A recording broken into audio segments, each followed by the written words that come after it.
Friends, हर देश की विकास यात्रा में एक ऐसा टाइम पीरियड आता है जब वो एक नई ऊर्जा के साथ एक नया लक्ष्य तय करता है। आज भारत भी एक ऐसे ही टाइम पीरियड से गुजर रहा है। कुछ समय पहले ही हमने अपनी आजादी के 75 साल पूरे किए हैं और हमने संकल्प लिया है, मोदी ने नहीं, 140 करोड़ हिंदुस्तानियों ने संकल्प लिया है। और ये संकल्प है विकसित भारत का, डेवलप इंडिया का।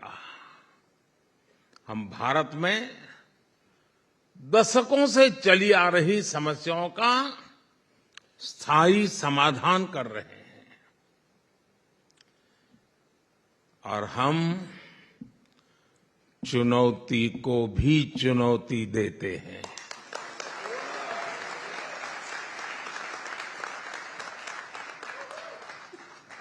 हम भारत के गरीबों को सशक्त कर रहे हैं, उनके ईज ऑफ लिविंग बढ़ा रहे हैं। 10 साल में भारत, जैसा अभी जॉन ने कहा, दुनिया की 10वें नंबर की इकोनॉमी से 5वें नंबर की इकोनॉमी बन गया है।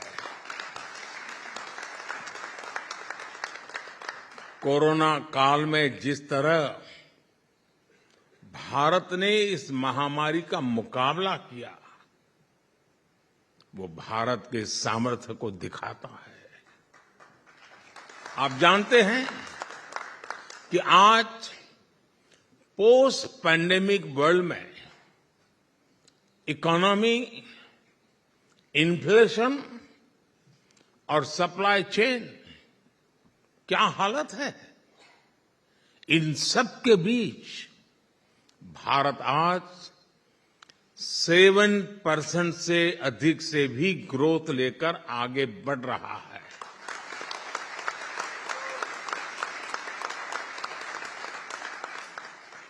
और ये ऐसे ही नहीं हुआ है दोस्तों। आज भारत में रिफॉर्म्स का एक अभूतपूर्व दौर चल रहा है। इकोनॉमिक वर्ल्ड के आप लोग जानते हैं कि हाई ग्रोथ, लो इन्फ्लेशन का कॉम्बिनेशन आसान नहीं है, लेकिन आज भारत ये भी करके दिखा रहा है। हम फिस्कल डेफिसिट को नियंत्रित रखते हुए कैपेक्स में लगातार वृद्धि कर रहे हैं। हमारा एक्सपोर्ट बढ़ रहा है, फॉरेक्स बढ़ रहा है और एफडीआई का नया रिकॉर्ड बनता चला जा रहा है। पिछले 2-2.5 साल में ही अमेरिकी कंपनियों ने $16 बिलियन से ज्यादा भारत में निवेश किए हैं। साथियों, भारत के पास आने वाले समय की एक और चुनौती का सबसे बड़ा समाधान है। ये चुनौती है एजिंग की। हम इससे इनकार नहीं कर सकते कि एजिंग से सिर्फ मैन पावर ही प्रभावित नहीं होती, बल्कि ये कंजम्पशन, प्रोडक्शन और इनोवेशन को भी प्रभावित करती है। आज भारत दुनिया का सबसे युवा देश है।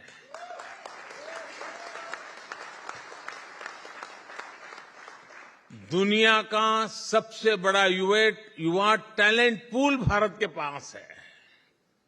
दुनिया की सबसे बड़ी स्किल और प्रोफेशनल फोर्स भारत के पास है। इसलिए जो भी देश इस समय भारत से जुड़ेगा उसका उतना ही फायदा होगा। साथियों, आप जानकर के खुशी होगी भारत कितनी तेज गति से आगे बढ़ रहा है। Speed, scale. आज भारत में हर सप्ताह एक नई यूनिवर्सिटी बन रही है। आज भारत में हर तीसरे दिन एक अटल टिंकरिंग लैब खोली जा रही है। आज भारत में हर दो दिन में एक नए कॉलेज बन रहा है। आज भारत में हर दिन एक नई आईटीआई की स्थापना हो रही है। आज भारत में हर साल एक नया आईआईटी और एक नया आईआईएम बन रहा है। इन संस्थानों से निकला टैलेंट आज पूरी मानवता की भलाई के लिए काम कर रहा है। आज दुनिया की सबसे बड़ी कंपनियों में, फॉर्च्यून 500 कंपनियों में भारतीय हमें अहम भूमिका में नजर आते हैं। और इस हॉल में भी बहुत से ऐसे महानुभाव मौजूद हैं। मुझे विश्वास है भारत अमेरिकी साझा ड्रीम, भारत अमेरिकी साझा डिटर्मिनेशन 21वीं सदी में दुनिया की डेस्टिनी बदलने का सामर्थ्य रखता है।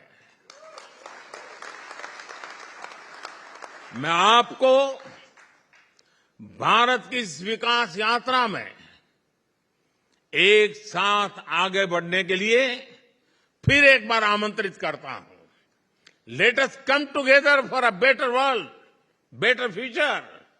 Let us grow with India. इतिहास साक्षी है कि जब जब भारत मजबूत हुआ है तब तब पूरी दुनिया का लाभ हुआ है।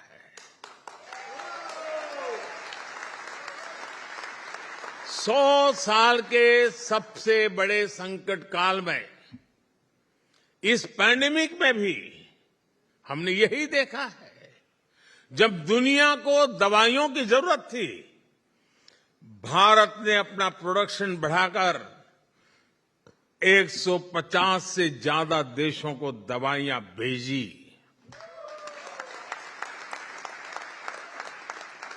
और वो समय याद कीजिए, घर से बाहर निकलने के लिए भी दुनिया डरती थी। तब दुनिया के 150 देशों को दवाइयां भेजी थी।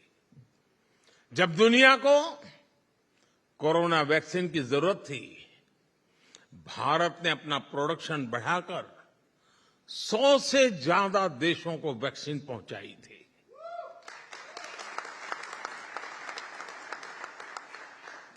हमारा दिल बड़ा है।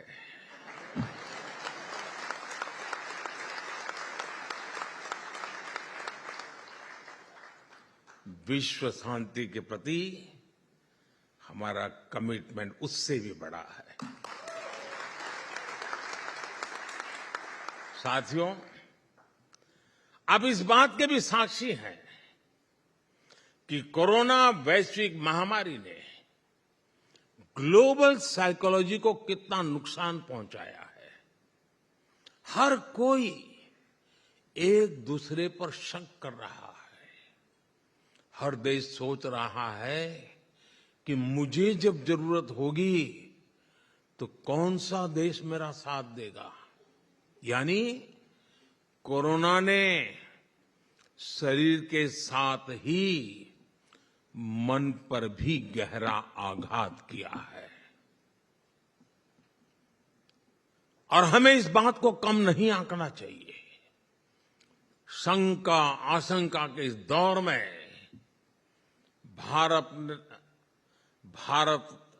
अपने हजारों वर्ष के डेमोक्रेटिक वैल्यूज के साथ आगे बढ़ा है, दुनिया के साथ खड़ा है।